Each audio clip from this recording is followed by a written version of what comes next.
Ana ma'akum fi hadhil madah fi madatil balagh wa na'khud al-kitab fi taysiril balaghah. Da al-kitab fi mubtadi li talabah fi ilmil balaghah. Man qara'a aw ta'allama hadzal kitab? Ada yang pernah belajar pakai kitab ini enggak? Taysir Balaghah. Ana ansyartu fi majma' WhatsApp. Ansyartu hadzal kitab ala syakli PDF. Hadzal sabah. Qara'tum, fatahtum, aw ta'allamtum hadzal majlis. Mungkin tahu mikrofon. Hadza huwal muqaddimah. Wa la yan'arif ila ayyi mada ta'allamtum fi ilmil balaghah. Lama Ustazah. Hadi awal bidayah. Ayo. Wa sa'as'al wahidan fa wahidan. Hal ta'allamtum ilmal balaghah imma min ilmil badi aw bayan aw ma'ani bayan badi ya. Wa bi ayyi kitab ta'allamtum, aina ta'allamtum, wa kaifa fahmukum fil balaghah. Hatta nata'allam jayyidan wa akhud min al-adawat al-munasib indakum. Ana abda min Hafid. Rahim. Ayo, qabla an nahtua ila madatil balaghah wa ihna hadas sabah as-sabah mubarak biidznillah fi muqaddimati ilmil balaghah alaina an na'rif ma huwa hadzal ilm. Ada yang tahu enggak balaghah itu ilmu apa atau kita belajar apa gitu? Apalagi tadi ada beberapa yang belum belajar dan ada beberapa yang sudah belajar, yang sudah hatam dan sudah selesai di badi juga ada beberapa. Nah, untuk teman-teman yang mubtadi mungkin sudah pernah baca, atau untuk teman-teman yang tinggal murajaah pasti sudah tahu. Jadi ilmu balaghah itu ilmu apa, kita belajar apa. Ada yang mau buka mikrofon? Tafadhal. Fasahatul kalam ya Ustazah. Fasahatul kalam. Coba balaghah itu termasuk tamhidnya nanti ya fasahah itu. Karena kalau orang fasih itu dia kalimatnya bisa balighah ya kan. Emang balaghah dari kata balaghah. Itu apa sih artinya? Balaghah ya blugu. Menyampaikan. Sampai ya. Kan kalau menyampaikan balaghah yubaligu. Balaghah yubligu gitu kan. Kalau yang balaghah aja dia sampai. Nah, di sini balaghah dikasih nama balaghah, yang sampai itu apanya? Kan dia pasti ada kaitan lah ya dari makna lugawi ke makna istilahi ke nama ilmu ini gitu. Yang sampai apanya, ayo? Al-kalam Ustazah. Yang sampai kalamnya, lafaz atau makna?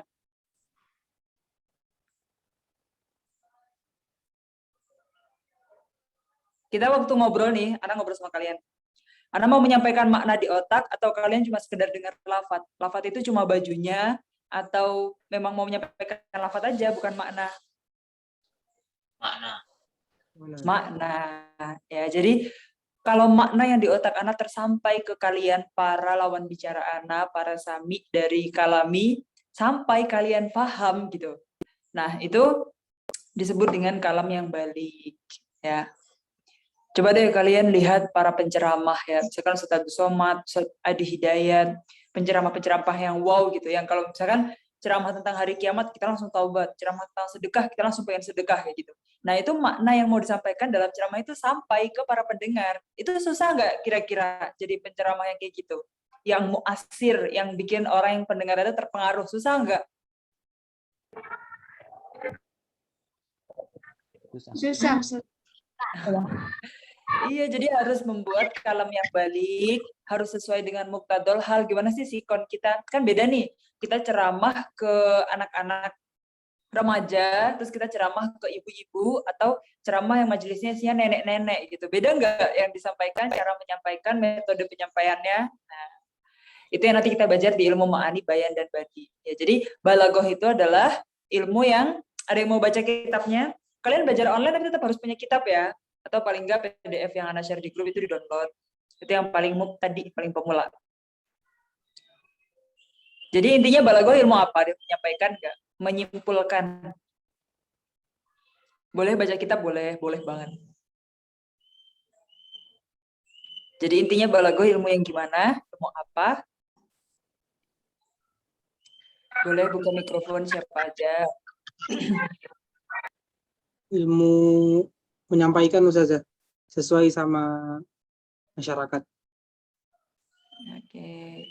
Kalau dari cara Ana adalah pokoknya balaghah itu outputnya kita bisa menyampaikan makna di otak kita ke pendengar atau lawan bicara kita. Nah, di sini kita harus memasuki ilmu ma'ani, bayan, dan badi dulu. Ilmu ma'ani titik fokusnya ada yang tahu nggak titik fokusnya? Di mana ilmu ma'ani itu? Makna. Kan kenapa sih balaghah ada 3 ilmu gitu loh, ma'ani, bayan, badi. Kenapa nggak balaghah? Ya udah balaghah aja satu gitu kan. Nahwu aja satu, sorof aja satu, tapi balaghah sampai 3 banget aksamnya gitu kan. Dan sendiri-sendiri lagi pembahasannya. Makanya kita untuk tujuannya menyampaikan makna di otak ke lawan bicara kita, ke teman yang kita lagi ngajak ngobrol gitu ya. Misalkan Ana punya makna nih, Ana mau menyampaikan ke kalian pemahaman balaghah. Nah, kalau Ana berhasil bikin kalian paham, ya udah berarti Ana balik gitu intinya.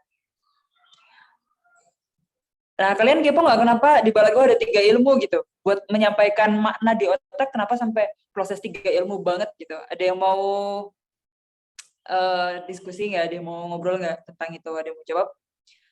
Ada yang mau coba Mungkin jelaskan? karena itu Ustazah, karena al-ma'ani dalam kita menyampaikan apa yang diisi otak itu mungkin ada 3 hal yang perlu diperhatikan ya, kayak ma'ani maknanya, terus badi dari cara apa kontekstual itunya, sama bayan kejelasannya, mungkin seperti itu saja. Ya, jadi gini ya. Ilmu ma'ani itu fokus di muqtadol hal. Ada yang tahu muqtadol hal itu apa? Hal. Muqtadol hal. Masa mau ujian kazar nggak tahu muqtadol hal nih? Apa itu Keadaan. muqtadol hal? Kondisi. Kondisi. Kayak tadi itu kita harus nyesuaiin kondisi. Ngobrol sama orang sakit beda, ngobrol sama orang sehat. Kita pakai ijaz gitu misalkan. Ngobrol waktu di kilmakom, di waktu yang sempit juga beda. Itu pakainya ijaz atau itnab gitu misalkan. Waktu kita menjelaskan pakai ijaz atau itnab gitu. Terus misalkan nih di musad ileh, kita ngelihat sikon, apakah ada yang perlu mukodam dari lafadz atau dia muakhor aja karena nggak perlu ditekankan gitu. Terus ketika ijaz kita perlu menghapus gitu misalkan. Nah, itu kita ngelihat sikon di situ, nggak salah-salah. Nah, jadi para penceramah juga menyusun kata sedemikian rupa itu setelah melihat sikon. Sikon dari lawan bicaranya ini. Misalkan nih, kita ngobrol. Lawan bicara kita itu orang kafir. Nah, untuk menjelaskan, berarti kita butuh taukid, butuh kosam, butuh wallahi, butuh lamu taukid, terus butuh nun taukid lagi di fi'il, fi'ilnya jadi mu'akad, ya gitu kan. Beda kalau ngobrol sama orang yang Hollywoodian, maksudnya kita lihat lawan bicara kita dalam posisi yang nyari informasi, berarti dia nggak tahu apa-apa, atau dia orang yang ingkar, yang nggak percaya sama yang kita omongkan gitu misalnya. Nah itu kan beda. Contohnya, misalkan ada temen nih mau pinjam duit ke kita, terus dia bilang ada fa'ugodan. Kita nggak percaya, kita ragu dulu pertama. Jadi waktu ada fa'ugodan itu pertama ngomong. Jadi pinjam duit dong, saya balikin besok gitu misalkan.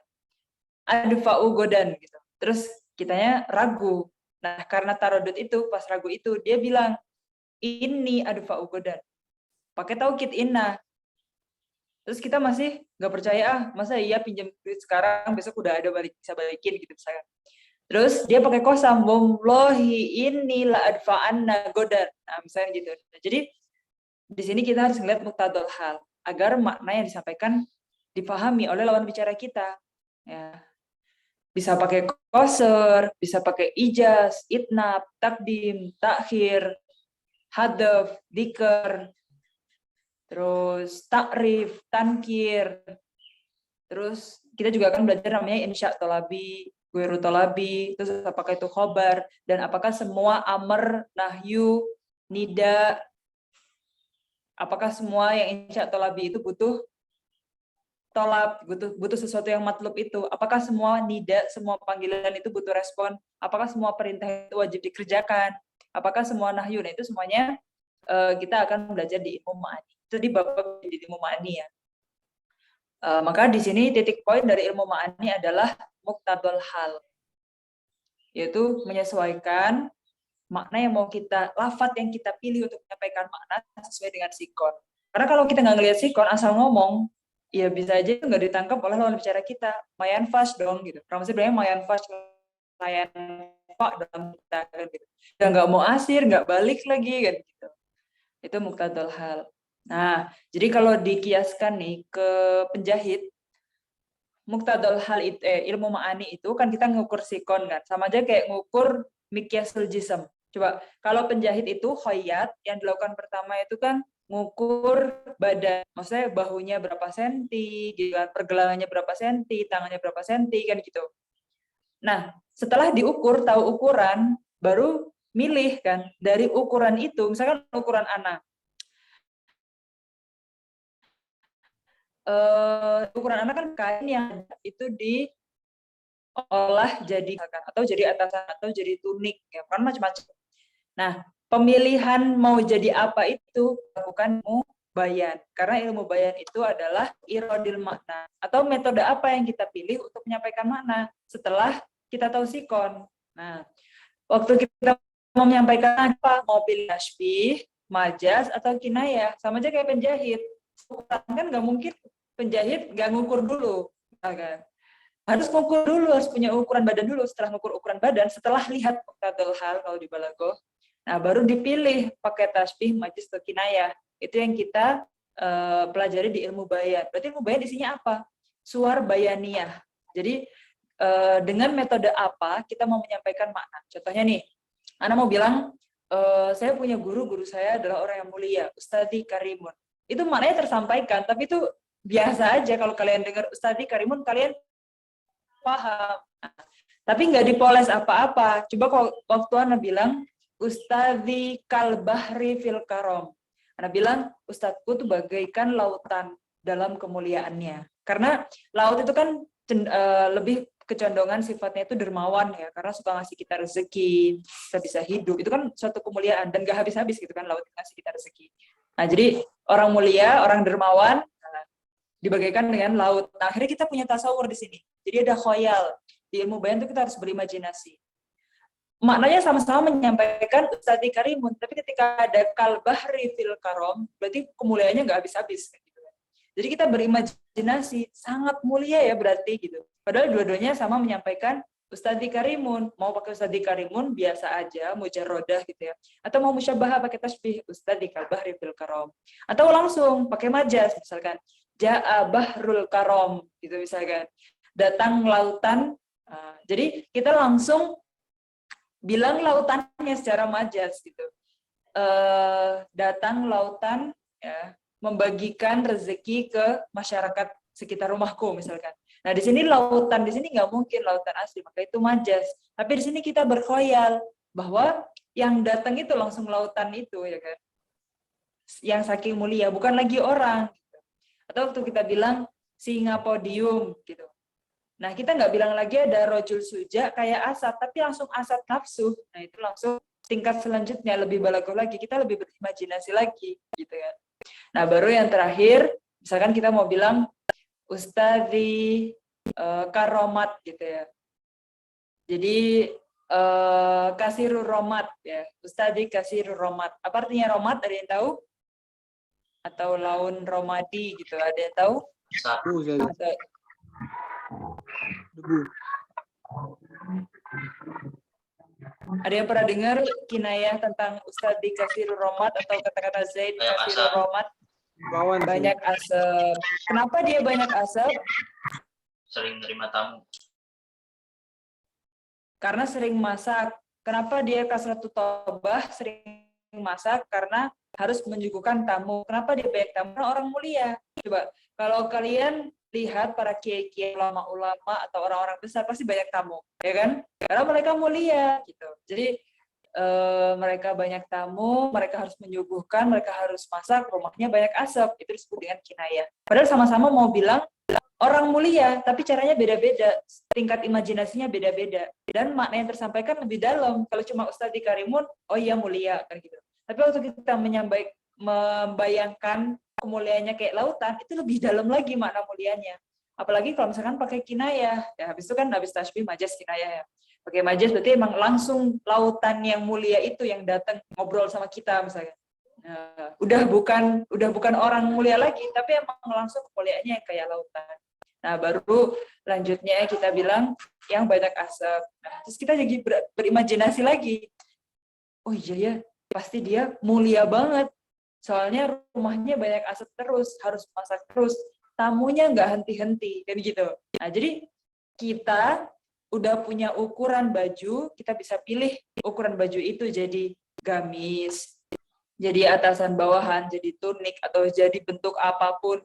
Itu di ilmu bayan. Sama aja kayak kita udah tahu muqtadul hal, sikon lawan bicara kita itu kayak apa, baru kita milih. Kita pakai tasbih, majaz, kinayah, atau biasa aja, yang hakikoh mujarradah.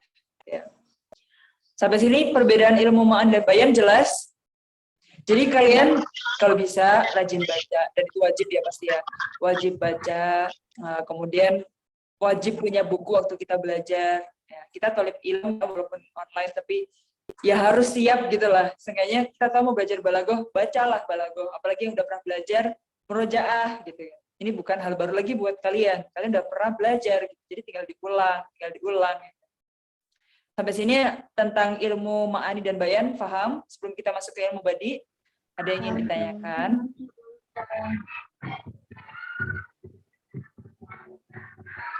Jelas ya? Jelas ya. Karena nanti kita akan belajar tiap ilmu itu dan tiap bab-babnya. Ya, jadi kalian harus paham dulu konsep dasarnya. Nah, sekarang coba hayat para penjahit setelah tahu ukuran badan dan setelah kan ditentukan nih, oh Ana mau bikin tunik gitu misalkan. Nah, setelah itu diapain? Setelah milih ini jadi tunik, diapain? Dijahit di sana. Diapakan oleh dijahit. Nah, dijahit udah jadi tunik, terus diapakan? Hias. Kan udah milih tunik, maksudnya langsung dilaksanakan kan. Dalam pemilihan tunik itu maksudnya udah dijahit, jadikan tunik gitu. Terus habis itu diapakan? Hayo oleh penjahit. Hias, Ustazah. Kalian suka jahit baju? Dihias, tamam. Nah, dihias itu yang dilakukan di ilmu badi. Ya, karena di situ adalah tahsin kalam. Boleh ditahsin diperindah dari segi lafadznya atau maknanya. Sama aja kayak kita setelah milih jadi gamis, terus gamisnya kita kasih renda-renda, kita kasih pita, kita kasih kantong, kita kasih bordiran, kita kasih outer, kasih inner, kasih apa gitu-gitu kan. Nah, itu yang dilakukan di ilmu badi. Kita poles lagi, kita percantik gitu. Makanya ada step-stepnya di sini di balago. Tamam, fahimtum? Fahimna. Visual. Ada yang ingin ditanyakan?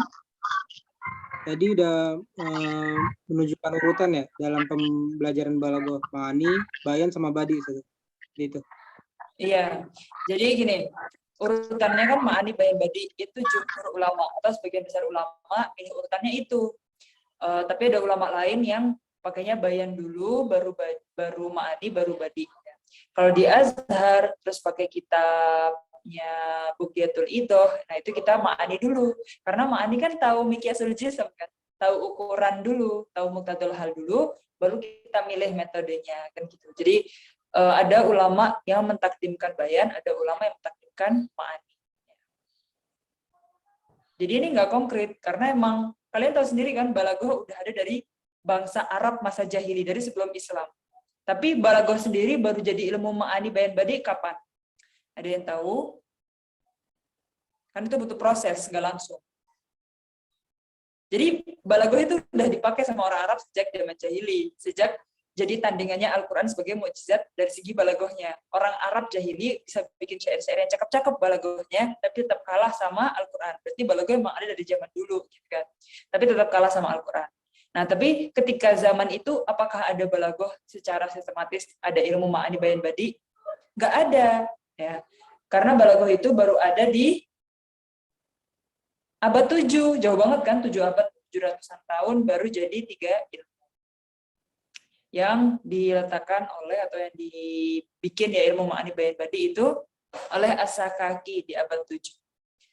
Tapi dari abad 7 ke belakang, sudah banyak ulama yang membahas balagoh, tapi nggak sistematis. Kayak nggak sistematis itu maksudnya bukan negatif ya, oh ini ada ulama Abdul Qadir Al-Jurjani bahas takdim, ada lagi ulama bahas takhir, ada lagi ulama bahas nudum gitu. Tapi nggak dimasukkan ke oh ini babnya badi, ini babnya ma'ani, ini babnya bayan. Jadi masih mutasyar fil abwab, fil qawaid, al-fuqaha. Jadi kalau tadi pertanyaannya apakah di sini langsung kita mentakdimkan urutannya, tertibnya itu ma'ani, bayan, badi? Jumhur ulama dan buku yang kita ikutin ma'ani dulu. Tapi nggak menutup kemungkinan banyak juga ulama yang bayan dulu baru ma'ani. Di Azhar, di beberapa kitab kebanyakan ma'ani. Soal akhir.